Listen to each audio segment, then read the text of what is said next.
Assalamualaikum warahmatullahi wabarakatuh. Apa khabar semua?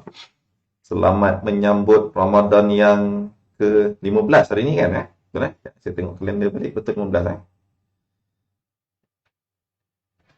Hari ini, ya betul dah 15 Ramadan tuan-tuan dan puan-puan, dah separuh bulan dah kita berpuasa Alhamdulillah.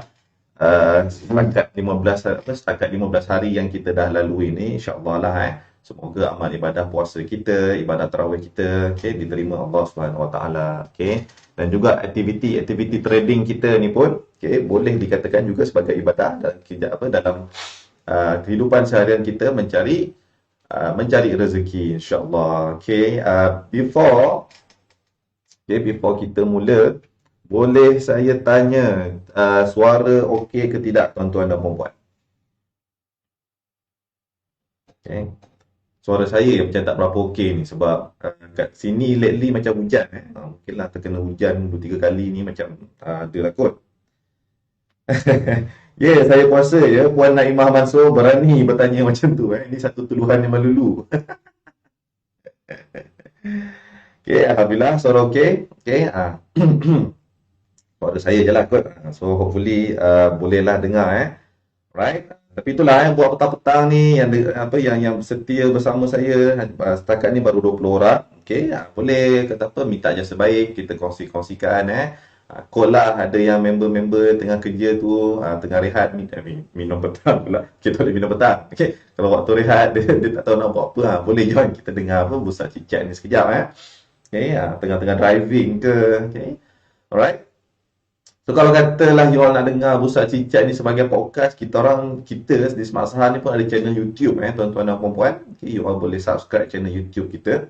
Kita akan cuba untuk keep up upload video Bursa Cicak yang dah edited punya ke dalam channel YouTube tersebut. So you all boleh enjoy anytime kalau kata apa sambil-sambil driving ke, sambil-sambil sambil buat kerja tu nak dengar orang berceloteh, nak dengar saya berceloteh ke, Tuan Faiz Wahab berceloteh ke, boleh sambil-sambil buka YouTube. Alright, semalam kena wipe off dengan Abang ni juga. Itulah Agaknya sebab tu suara saya hilang kot malam tadi lebih kurang 3 jam 4 jam 4 jam jugalah kita bercerita berceloteh dalam kelas pertama hari wipe off trading blueprint sepanjang bulan Ramadan ni kita still buat juga. 8 hari kelas dan malam tadi dah mula dah sesi yang pertama. Sesi pertama kita dalam kelas tersebut telah belajar macam mana nak filter counter-counter yang berkualiti. Alright guys. So basically untuk topik kita pada hari ni, saya tak ada sediakan slide apa sangat lah sebab kita nak terus tengok the real thing So basically saya terbaca ni satu artikel daripada The Age akhbar newspaper The Age I think you all semua tahulah kalau those yang dah involved dalam financial industries ataupun just minat dengan financial matters. Memang The Age ni antara financial tabloid yang kita selalu baca lah. And then saya terbaca this one article yang bercerita mengenai tech stocks dan juga healthcare punya stocks. Alright, bila kita bercerita mengenai dua sektor ni sektor healthcare dan juga sektor teknologi, actually dia narrow down kepada basically glove sector lah yang kata yang hangatnya. Dan juga kalau tech punya sector tu basically semiconductors. Dan I think sepanjang daripada tahun lepas kita semua dah tahu apa yang terjadi dekat healthcare punya sector. Very powerful rally bermula daripada COVID pandemic tu sampailah I think somewhere around bila tu end of I think August atau September macam tu lah of last year. Sampai beribu-ribu %. Ini tak baru lah bos. Ni kali ke-3 pakai. So relatively new. So basically artikel tu cuba nak buat comparison lah in terms of the rally satu. And then lepas habis rally tu, actually nak kata habis tak jugalah sebab yang dah habis probably ya healthcare punya sektor, okay. Tapi kalau kata apa, since the off, since dia jatuh daripada dia punya peak tu, okay, dia punya valuation, okay, dah jadi sangat-sangat sangat-sangat atraktif, atraktif. Kalau kata simple valuation punya reference, kita akan tengok PE ratio, So bila kita tengok PE ratio untuk Glove punya stocks ni, okay, sangatlah atraktif, Nanti sekejap lagi kita tengok actual value, okay. So ni just nak preview terlebih dahulu. Alright.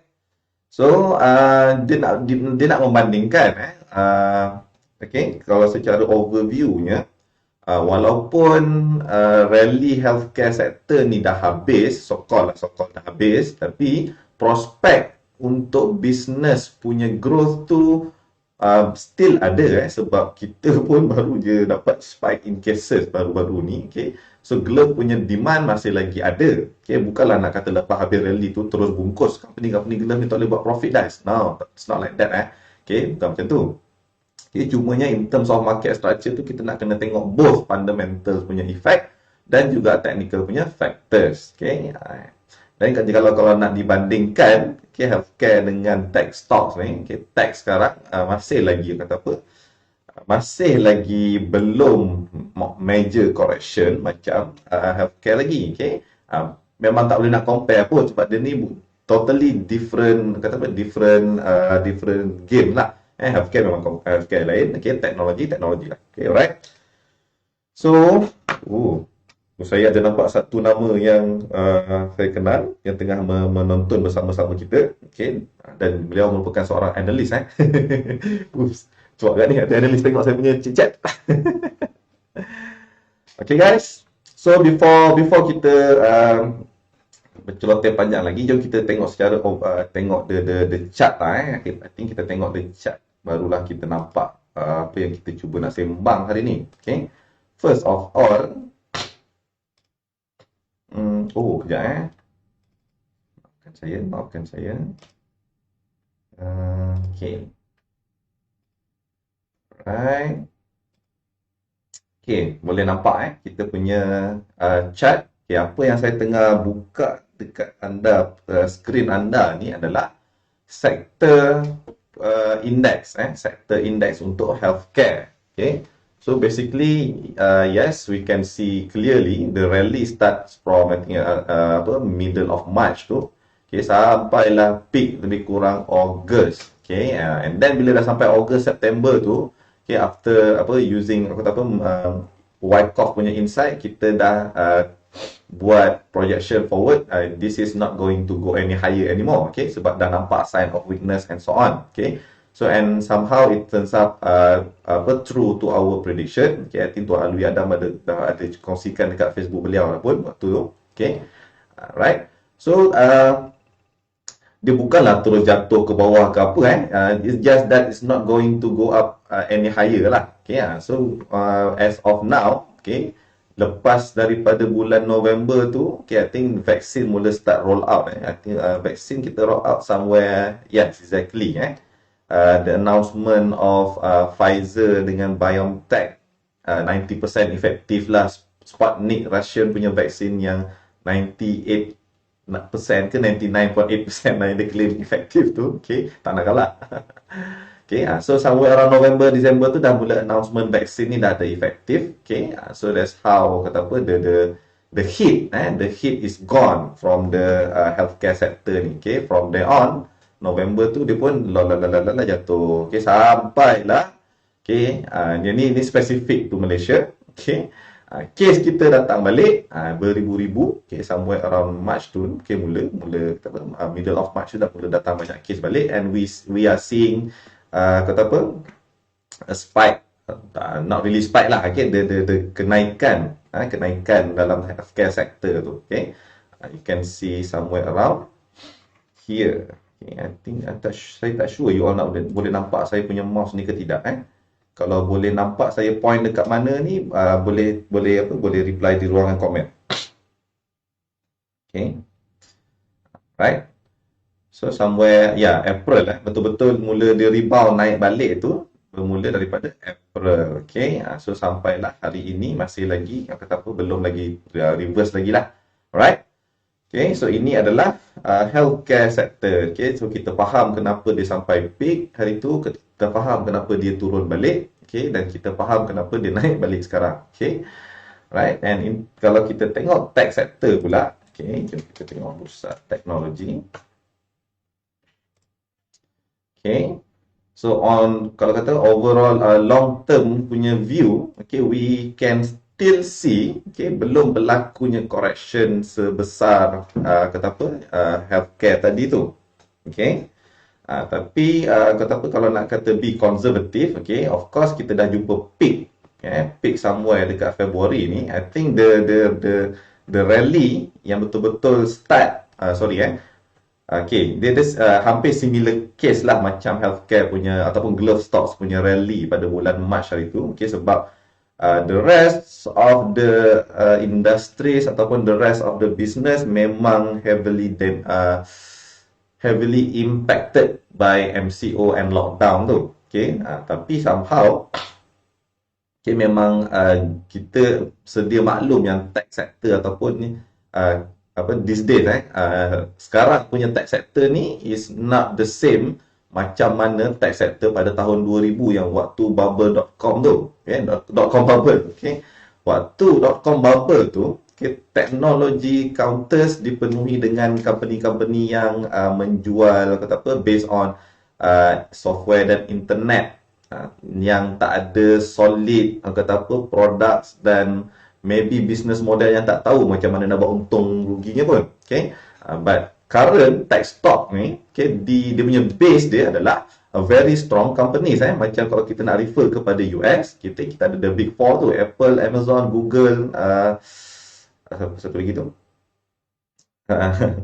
lupa dah. Okay, tapi those big companies lah. Okay, so they are very good and profitable companies. Okay, so the tulang belakang yang nak drive the tech stocks ni, okay, is a genuine and bukanlah company yang bagus, memang super large company. Okay, sama lah macam kat Malaysia juga. Okay, kita punya backbone of tech sectors ni terdiri daripada semicon punya suppliers, dan juga ataupun yang those yang involved dalam semicon punya industries. Okay, dan benda ni tak boleh, memang we are not going to see the end of it lah.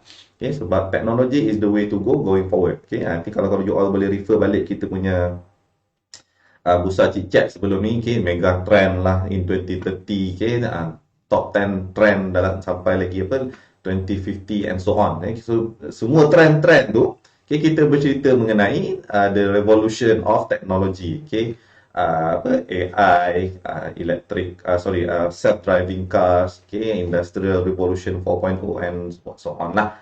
Okay, so during COVID, okay, the money flows into this sector. Okay, so and then and keep naik, and then kita nampak a bit steep rally dekat sini, okay, a bit of steep rally bermula Januari. Okay, yang ini bermulanya global chip shortage. Okay, sebabkan chip shortage, okay, dan kita boleh relate balik kepada kita punya basic understanding of economic theory tu, supply and demand, kan. Bila berlakunya shortage tapi demand masih kuat, so what happen? Okay, dia akan push the price up lah. Okay, so dekat sini lah, nanti somewhere around Januari ni berlakunya global chip shortage. Okay, and then the rally sampailah bulan March. Then of course, okay, untuk sesuatu market to be a healthy market, they have to be correction lah.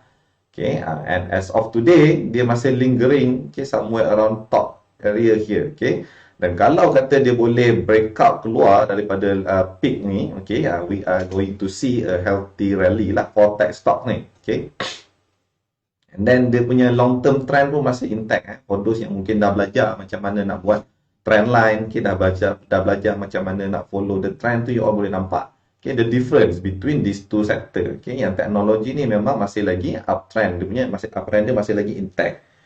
Puncanya tak cukup air. Oh iya ke? Okay, baru tahu. Okay, dan tiba-tiba lah itu ada apa, kapal Evergreen kena block lah terusan Suez. Okay, not sure lah how severe impact dia kepada supply chain tu. Okay, alright. Okay, ni daripada segi the charts.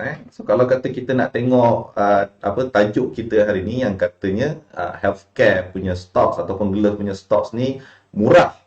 Okay, dan tech stock ni masih lagi mahal. So which one is the better option? Okay. So bila dapat tajuk macam tu kita check dulu betul ke murah. Okay. Murah macam mana tu? Okay. Dan untuk kata apa purpose of study hari ni kita just buka one by one lah. Okay. So kalau kata kita nak tengok the stocks, okay, kita of course lah kita kena tengok the big four of kita punya glove company, Hartalega, Top Glove, Supermax dan juga Roborex. Okay. Kosan. Okay. So Hartalega, okay, RM10. Mana ada murah tuan? RM10 tu mahal tu. Okay, we are not talking about the absolute price, tuan-tuan dan puan-puan. We are talking about the valuation. Okay, mungkin pada pandangan penulis artikel ni, okay, RM10 ni sebenarnya murah. Okay, Hartalega ni pada pandangan dia sepatutnya bernilai ataupun berharga RM15. So bila dapat harga RM10 ni, dia rasa benda tu murah. Okay, itulah relative valuation. Okay. So bila kita nak tengok simple relative valuation tu, kita refer kepada dia punya PE. So as of today, okay, PE ratio Hartalega ni 19.6.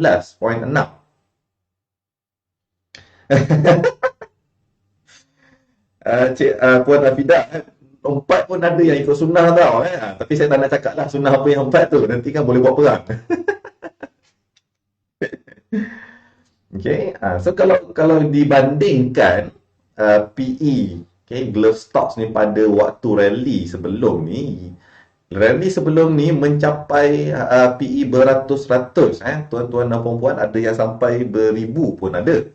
Okay, so bila daripada PE beratus-ratus tu dah turun sampai ke PE 19 ni, inilah apa yang analis ni ataupun penulis artikel ni termakan sebagai murah, cheap in terms of valuation tu. Okay, so ia betul, okay, relatively murah untuk PE Hartalega 19.6. Okay, right. So kita tengok lagi yang lain, Top Glove lah. Okay, Top Glove harga sekarang RM5.82. Okay, I think kalau you all ingat ada at that masa rally tu yang mengatakan Top Glove ni boleh pergi harga sampai 100. Yelah kau 100. Alright, which boleh, it is not impossible. Okay, tapi kalau kita kena betul-betul tengok balik tengok balik chart tu itself. Boleh ke dia nak sampai ke RM100 tu? Okay, yang tu that one memerlukan different kind of analysis lah. Alright, so untuk okay, you see what I mean? Okay, single digit PE. Okay, so it is actually very cheap. Okay, PE dia 6.94 untuk company yang large cap ni, 47 billion in size. Okay, kalau dibandingkan Top Glove dengan Hartalega ni, memang Top Glove ni kira murah lah. Okay, PE dia cuma 6 saja. Okay, 6.94, 7. So, okay, this definitely present as an interesting prospect lah, untuk kita consider untuk beli. Okay, 6 je. Okay, saya pun first time tengok ni. Saya tengok dengan you all ni. Okay, kita punya Top Glove Supermax. Supermax. Okay.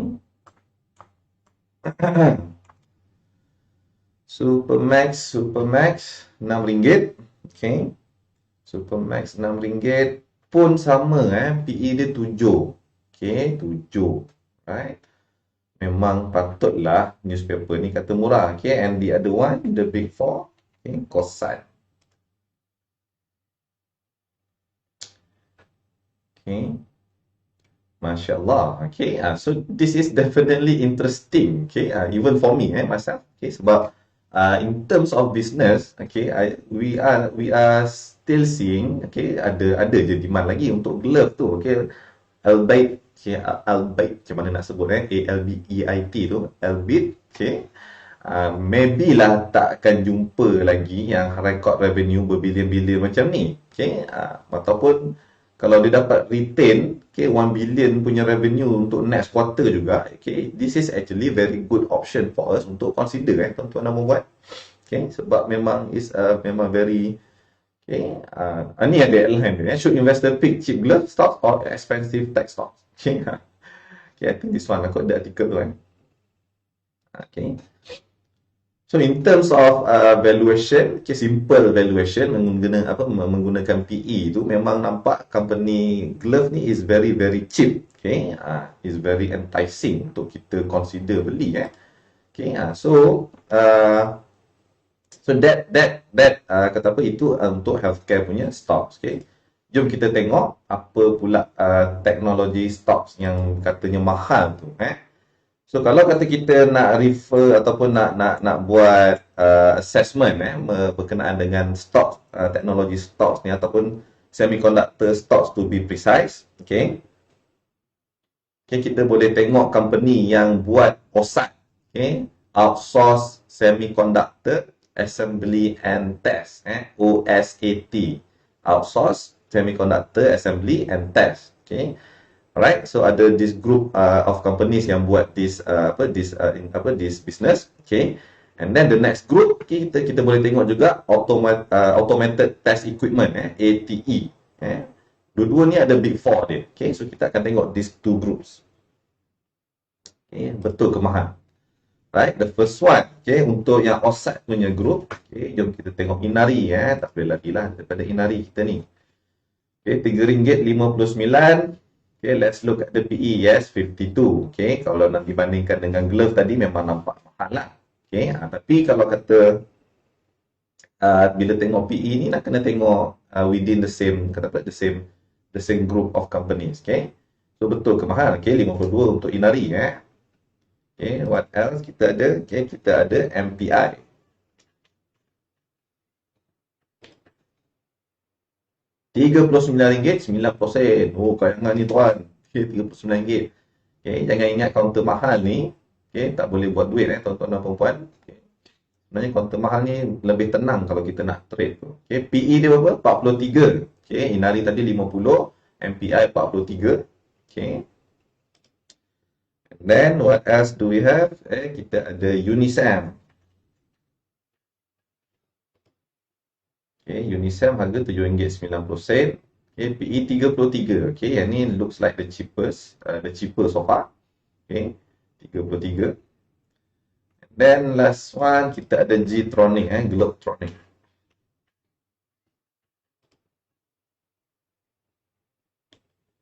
Okay, Globetronic 32. Okay, so G-Tronic dan Unisem ni 30-30 lah lebih kurang. Okay, so relatively cheaper compared to Inari dengan MPI tadi tu. Okay, tapi memang betul lah kalau kata by pure understanding yang PE tinggi ni mahal, ya betul. Tech stock ni memang mahal sebab PE paling rendah pun 30. Jika nak dibandingkan dengan yang PE Top Glove dengan Kosan dan Supermax tadi tu yang single digit. Okay. And then yang ni group yang OSAT. Kalau kita tengok group yang ATE pula, yang automated test equipment tu, kita tengok the big four will be the Vitrox. Okay, RM16. Memang betul mahal lah. PE mahal, harga pun mahal. Okay, Vitrox PE 60. Okay, Vitrox PE 60. Okay, mahal-mahal. Okay. And then dia punya counterpart, okay, Pentamaster.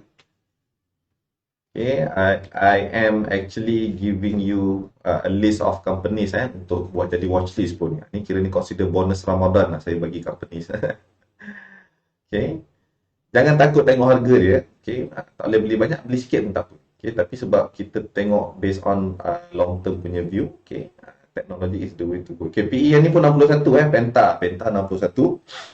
Okay, next one kita tengok MiTech. Okay, Mi Technovation. RM4. Okay, RM4.60. Right. Okay, and then the last one, okay, Greatech. Greatech, saya ingat PE dia 66. Okay, mungkin 65 kot hari ni. 64. Okay, right. Sebab harga dah turun. Okay, so basically you can see, okay, kalau dalam group ATE ni, memang average PE dia 60. Average PE dia 60. So that's why artikel ni kata tech stocks ni in terms of valuation dia mahal. Okay. Dan memang betul pun lah dia mahal. Okay. Right? So, nak buat apa macam ni? Kalau kata apa? Jumpa dua situasi yang berbeza. Okay? Kalau kata kita tengok purely based on harga dan juga valuation macam ni, memang kita rasanya tak belilah tech stocks ni. Okay? Tapi, it's a different case tuan-tuan dan puan-puan. Okay? Kita kena faham. Okay? Walaupun betul, sekejap saya tukar balik saya punya. Okay? Walaupun betul tech stock ni mahal, okay, tapi going forward, okay, bisnes mana yang ada sustainable ataupun ada kata apa room untuk grow yang lagi besar, tuan-tuan dan puan-puan. Okay. Ada yang nak cuba jawab agak-agak teka. Okay. Between these two sector ni, healthcare ataupun glove sector dengan juga tech sector ni, okay, you guys rasa which one of the two ni yang ada better prospect untuk growth? Okay.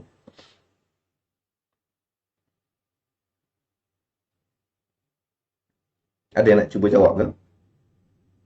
Okay, sambil saya baca komen yang lain sekejap.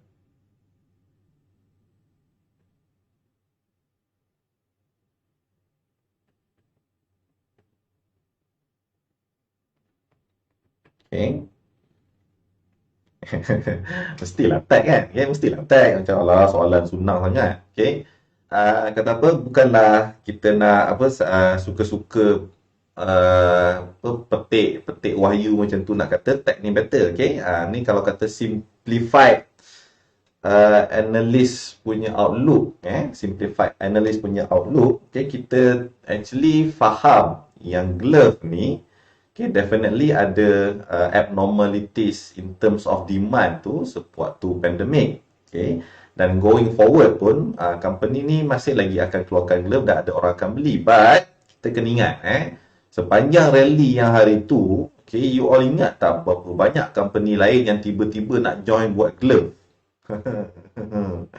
Property company tiba-tiba nak join buat glove. Okay. Tech company tiba-tiba tukar business model, expand, beli kilang, nak buat glove. Okay. And those companies yang baru nak join the bandwagon, okay, diorang actually, okay, majority of them masih lagi belum, okay, mengeluarkan ataupun belum start production lagi, tuan-tuan dan puan-puan. Live video interrupted. Ya ke? Ya lama hilang. Okay. Hilang separuh terus viewers. Okay, okey ke tidak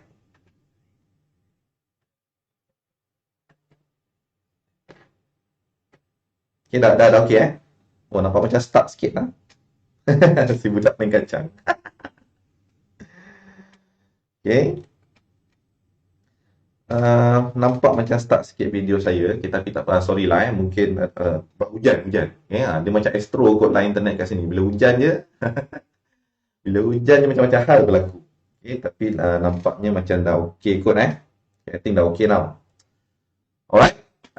Kat mana kita tadi? Okay, yang new players yang beramai-ramai join the bandwagon, I think kalau some to name a few, okay, macam Masing, okay, the Notion pun buat PPE, okay, and then ada those penny stocks yang kata nak buat glove juga, 80 and so on, semua tu tak tahu kalau dia betul-betul actually buat acquire the plan yang kata nak buat glove tu, okay, dia akan start operating tahun ni baru nak start operate, okay. So kita akan melihat bukan lambakan lah, kelahiran player-player baru, okay, yang akan turut supply glove dalam market, okay, dan ini akan suppress the price down lah what is the term, units per saya tak ingat lah, saya tak ingat pula apa term dia tu harga selling untuk glove tu, saya lupa apa term dia, USD is it? Okay, tapi itulah maksudnya so healthcare, kalau boleh cerita healthcare specifically mengenai glove tu, okay, I don't think we will be seeing another rally macam kita nampak pada waktu COVID lah, definitely not. Okay, and then room untuk growth tu, okay, maybe lesser, okay, jika nak dibandingkan dengan tech stocks tuan-tuan dan puan-puan, okay, macam Tuan Afif kita komen dekat kat bawah ni, okay, Healthcare very situational dependent. Technology become aspects of life needs if not one. Ya betul ASP, average selling price. Itu aduh lupa mungkin kurang glukos ya. Ya betul average selling price. Okay, itu yang kita bisa cari tadi, lupa. Okay, so basically untuk future growth, okay, the odds are better with tech stocks. Okay, so kalau kata untuk jadi investor dan you all nak buat portfolio kata apa allocation in terms of sector, okay, I would suggest allocate more on tech stocks lah. Okay, ni no brainer punya. Okay, tak tahu Bursa Cicak ni pun tahu. Okay, cumanya tak ada masalah. Okay, dan ini my personal my personal view lah healthcare stocks ni, kita boleh ride on the short term volatility. Every time case naik, glove stocks pun naik. We bukanlah bersyukur ataupun bergembira dengan kenaikan case tu, but we are utilizing the sentiments untuk kita punya trading purpose lah. So healthcare very untuk last few days ni ataupun last week ni, we can see there is some kind of volatility dalam glove punya price ataupun healthcare stocks punya price. We can ride on that. We can ride on that. And then as of today pun, I think as of today sector today technology sector is on the rise, dan healthcare pula dah mungkin turun sikit. So to answer the question, which one is the better option, we can go for both. We can go for both. Dan with different strategy. Healthcare ni kita boleh buat short term punya trade. Maybe kalau nak swing pun seminggu 2-3 hari. Even intraday. Dan teknologi sector ni we can go long lah basically. We can go long, and then kalau kata kita beli all the big four companies tu, the odds are better with us. Lagi kalau dapat beli dekat ni lah, harga-harga yang bawah pada waktu dia berlaku correction. So the key takeaway point, always identify ourselves as what kind of investor are we.